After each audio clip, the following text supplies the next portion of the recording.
When we wrapped Dishonored 1 and the DLC, we started thinking about Emily Kaldwin as protagonist. It became kind of a bit of an obsession for us. Welcome, Lady Emily Kaldwin. To see Emily and treat her the right way. Like, think really, how would she grow up? What would she look like? How would she carry herself? So it's 15 years after the Rat Plague, after the first Dishonored, and Corvo's been training her for 15 years, telling her, someday our enemies are going to come for you with knives and you have to be ready. An otherworldly usurper takes the throne. For the first time, as an adult, driven out of her home, she has to flee. And so the contrast for her is huge. She was an empress one day, the next day she's on the run. And she's trying to unravel the Duke of Serkonos and his allies in order to win back her own throne. And so part of it is just like, take back what's yours. But at the same time, she begins to see the corrupting influences of bad leadership.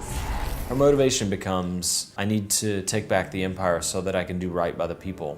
When we decided that Emily got to have her own powers, they needed to be interesting enough to be as cool as Corvo's.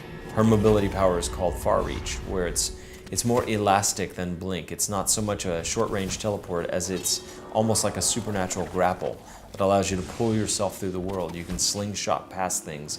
You can grab people and pull them toward you and assassinate them in midair. You can pull objects toward yourself. Far Reach can be upgraded in different ways. Domino, it's that power that allows you to link the fate of characters in the world, and whatever happens to one happens to the other. If you look at her powers, most of them are befitting of an empress. She can link people together so that they share the same fate. She can mesmerize a crowd of people. There you are. I feel so empty right now.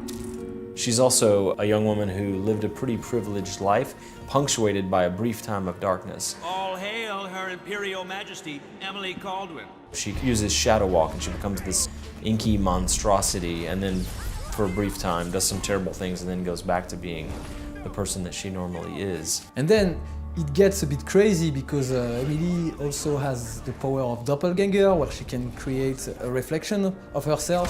It can be used to distract AI enemies, or it can be upgraded so that it's actually lethal and it can assassinate.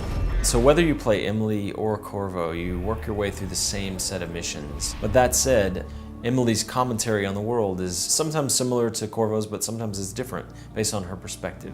I wish I could just run away from all this. Sometimes you do. And one of the underlying themes of the game is that Emily, as Empress, is used to depending on a lot of other people to get what she needs.